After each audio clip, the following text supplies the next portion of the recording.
আল্লাহর কসম দিয়া বলি, আপনার ভিতরে যদি মুসলমানিত্ব থাকতো তাহলে আপনি কোনোদিন ব্রাজিল আর্জেন্টিনা সাপোর্টার হতে পারতেন না। কথা বলেন ঠিক কিনা?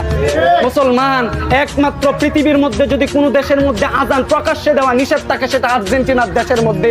যদি পৃথিবীর কোনো দেশের মধ্যে আজান প্রকাশ্যে দেওয়া নিষেধ থাকে সেটা ব্রাজিল দেশের মধ্যে। আর আমরা মুসলমান, আজকে সেই মুসলমানিত্ব দাবি করেন আর আপনি মেসি আর্জেন্টিনা, আপনি সেই নেইমারের পথ অনুসরণ করেন। আপনি ইমানদারিত্বতে কিভাবে বলেন আমি ইমানদার? লজ্জা করে না আপনার? আপনি খেলা দেখার জন্য রাতের পর রাত জেগে রাত 3টায় খেলা, আপনি মুরব্বী মানুষ, দাড়ি সাদা হয়ে গেল, আপনার তো লজ্জা থাকার দরকার ছিল।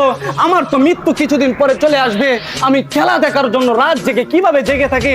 আপনার তো লজ্জা থাকার দরকার ছিল। আপনি খেলা দেখেন নিয়া যুবকদেরকে আপনারা ফিরাবেন, বরং যুবকদেরকে নিয়ে একসাথে বৈশা মজলিস সাজায়। কথা বলেন ঠিক কিনা?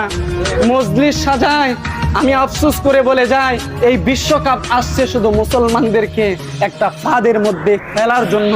মুসলমানদেরকে নিয়ে একটা ফাঁদ তৈরি করছে তারা, যে আমরা খেলবো কিন্তু মুসলমান এটা দেখবে। মুসলমানদেরকে দর্শক বানায়া আমাদেরকে তাদের গোল এক খেলার মধ্যে তারা আমাদেরকে আবদ্ধ করছে। বুঝতে পারেন না, খেলা যখন শেষ হয়ে যাবে মেসি নেইমার তাদের পতাকা আপনার কোনো কাজে আসবে না।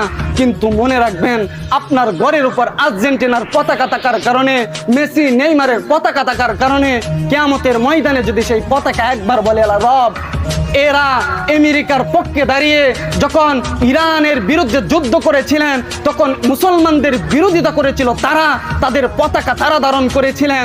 রব, যখন মুসলমানদের চোখের পানি শুকিয়ে গিয়েছিল, যখন তাদের চোখ দিয়ে কোনো পানি বের হয় নাই, রক্ত ঝরতেছিল, ছোট বাচ্চারা যখন বলতেছিল রব, জমিনের মধ্যে এত মুসলমান থাকা সত্ত্বেও আজকে মুসলমানগুলো দাঁড়ায় না, যখন ছোট্ট বাচ্চারা এইভাবে দাঁড়িয়ে রব্বে কারীমের কাছে বিচার দিবে, আপনি কিভাবে তখন হিসাব দিবেন?